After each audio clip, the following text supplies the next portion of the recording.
Assalamualaikum warahmatullahi wabarakatuh. Teman, kali ini kita akan membahas tentang bagian akses yang terakhir yang dibahas dalam KMP, yaitu akses terhadap kesempatan memberikan umpan balik atau keluhan.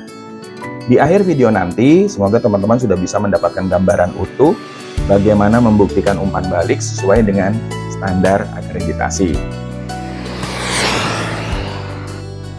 Hai, nama saya Agus Cipto Santoso. Kita akan pelajari bersama beberapa standar yang ada di Puskesmas untuk mempersiapkan diri menjadi Puskesmas paripurna.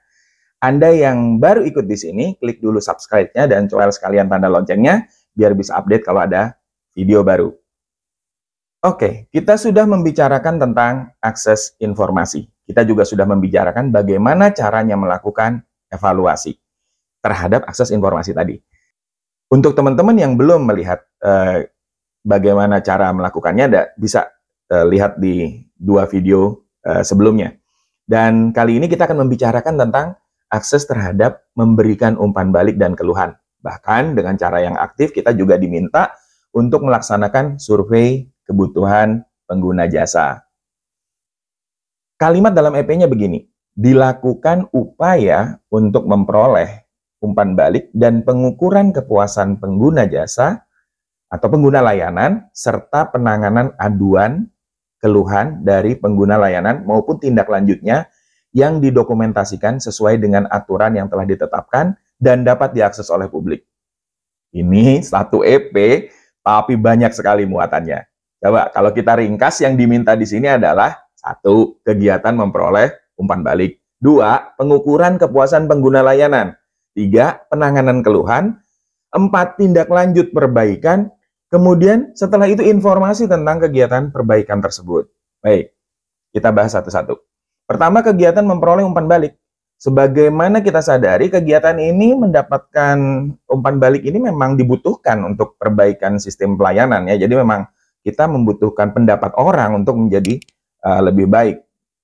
Bagaimanapun masyarakat yang kita hadapi ya, bagaimanapun mungkin pasif, tidak mau memberikan umpan balik dan lain-lain. Ada loh cerita-cerita itu ada ya di beberapa teman-teman itu walaupun sudah disediakan kotak saran ya kadang-kadang malah diisi dengan uang, dikira kotak amal gitu ya. Jadi ini adalah mungkin kita harus bersabar dengan seperti itu, tapi tetap kita harus diminta untuk melakukan umpan balik. Nah, bagaimana bentuknya pembuktian umpan balik? Kita bisa menggunakan berbagai macam cara ya, bisa membuktikan umpan balik.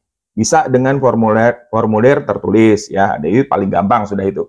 Pengguna layanan yang sudah sampai di apotik misalnya diberi form tertulis untuk diisi sambil menunggu obat dia siapkan. Kemudian masukan dengan menggunakan kertas juga bisa dilaksanakan di lapangan ya, pada saat kita tugasi pelaksana UKM. Kader sasaran bisa melakukan pengisian misalnya dengan menggunakan skala Likert, bagaimana kepuasan dia terhadap pelaksanaan kegiatan atau dengan pertanyaan-pertanyaan terbuka ya, seperti apakah ada perbaikan yang diharapkan pada kegiatan ini untuk bulan depan, misalnya ini adalah kegiatan-kegiatan di Posyandu. Kemudian pengisian umpan balik juga bisa menggunakan form elektronik ya, jadi bisa kita gunakan Google Form misalnya. Nah, itu kemudian yang kedua, pengukuran kepuasan pengguna layanan. Dasarnya adalah Permenpan RB nomor 14 tahun 2017. Mudah-mudahan masih berlaku sampai sekarang, dan kemudian itu adalah tentang pedoman penyusunan survei kepuasan masyarakat, unit penyelenggara pelayanan publik. Sepertinya ini akan bisa dibahas tersendiri nanti ya, tapi intinya dulu bahwa ada waktu periodik di mana kita mengadakan survei ini, tribulan, semester, tahunan, tergantung kemampuan puskesmas. Nah, kemudian yang ketiga adalah penanganan keluhan. Pada penanganan keluhan bisa dengan menggunakan formulir umpan balik yang tadi. Ya, jadi misalnya disediakan kolom khusus bila memang ada yang akan dikeluhkan, atau bedakan warnanya, atau buatkan form khusus untuk keluhan. Boleh di sana tidak usah menggunakan nama misalnya, itu juga bisa digunakan. Tapi mungkin ada baiknya juga kita bisa mengadres nanti siapa yang akan kita berikan perbaikan. Kemudian model ini perlu disediakan karena tidak semua orang mau memberikan masukan langsung. Ya, jadi mungkin ada yang senangnya nulis, jadi silahkan digunakan untuk memberikan kesempatan agar mereka bisa melakukan keluhan.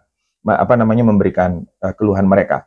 Cara lainnya langsung kepada petugas penerima keluhan. Sediakan tempat untuk memberikan keluhan, kemudian ruangan, misalnya kalau memang memadai tempatnya, ada tempat khusus yang bisa digunakan untuk melaksanakan menerima keluhan dari masyarakat gitu, pengunjung atau dari kegiatan-kegiatan yang ada di lapangan, maka itu bisa diwadahi tersendiri. Tempatkan dekat dengan layanan atau gunakan layanan SMS, WA, email untuk masyarakat dengan minat tulis baca yang lebih baik.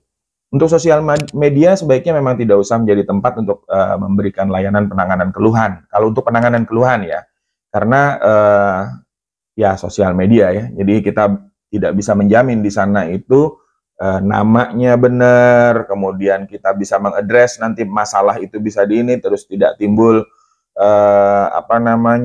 haters misalnya gitu ya. Jadi lebih baik tidak usah meletakkan keluhannya di sana. Walaupun orang menyampaikan keluhan di sana, kita bisa menyampaikan kepada yang memberikan keluhan baik-baik saja. Keluhan bisa dialamatkan kepada email ini, mohon dijelaskan nama agar kami bisa menindaklanjuti dengan lebih baik. Kita membiasakanlah masyarakat kita untuk bertanggung jawab pada saat memberikan keluhan, karena kita juga akan memberikan tanggapan yang harus ada sasaran yang dituju ya. Jadi sebaiknya menggunakan identitas yang bisa direspon bila memberikan keluhan. Selanjutnya adalah bagian melaksanakan tindak lanjut. Nah, bagian ini adalah bagaimana tindak lanjut dari kita sudah menerima hasil dari 1 tadi ya, umpan balik, kemudian 2 survei kepuasan pengguna jasa, kemudian setelah itu 3 keluhan dari pelanggan. Pertama perlu dibuktikan dulu adanya pertemuan pembahasan.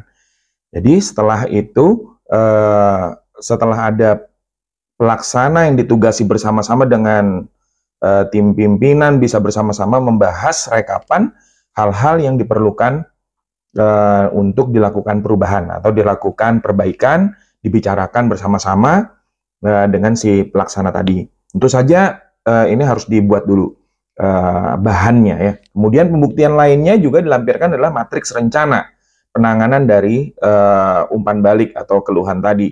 Hasil survei sesuai dengan pembahasan yang dilakukan. Kemudian setelah itu dibuktikan bagaimana pelaksanaannya. Bukti kegiatan bisa berupa foto-foto dengan narasi tentang perbaikan tersebut. Nah, bagaimana dengan keluhan yang perlu diselesaikan segera? Kan nggak mungkin nunggu sampai dengan ada pertemuan dulu, sampai dengan ada pertemuan pembahasan dulu. Nah, ini juga harus dibicarakan sejak awal memang. Ini harus ada mekanismenya. Pada pertemuan-pertemuan sebelumnya harus sudah ada apa saja yang mungkin merupakan keluhan yang urgent ditangani segera. Kemudian bagaimana kemungkinan mendapatkannya? Siapa yang akan menerima laporan?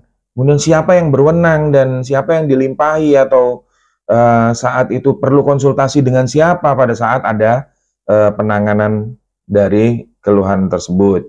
Nah, kemudian yang terakhir adalah sosialisasi dari penanganannya. Jadi bila kita sudah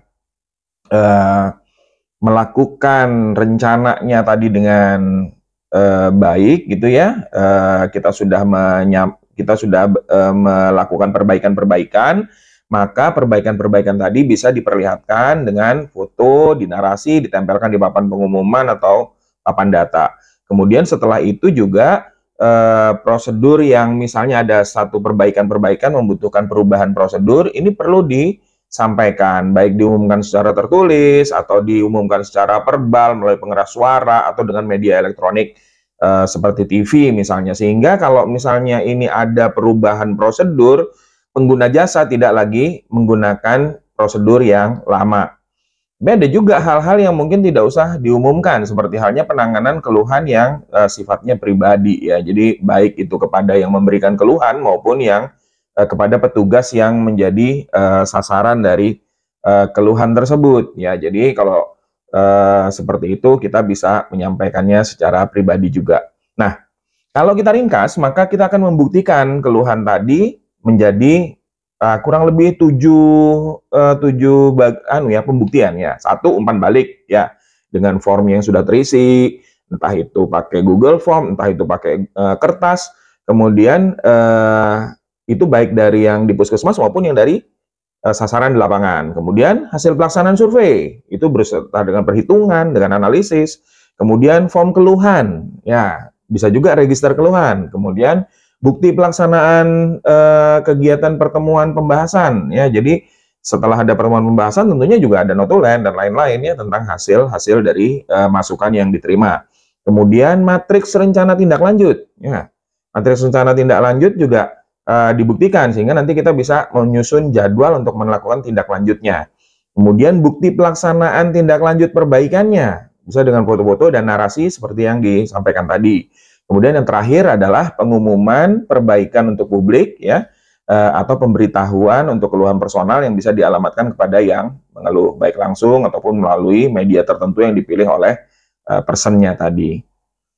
Nah, demikianlah tentang umpan balik. Kita sudah mendapatkan caranya. Semoga memudahkan teman-teman untuk melaksanakan kegiatan menjamin akses untuk memberikan umpan balik atau keluhan. Berikan komentar, pertanyaan, atau pengalaman teman-teman bagaimana melaksanakan kegiatan menjamin tersedianya akses terhadap umpan balik. Terima kasih atas perhatian. Wassalamualaikum warahmatullahi wabarakatuh.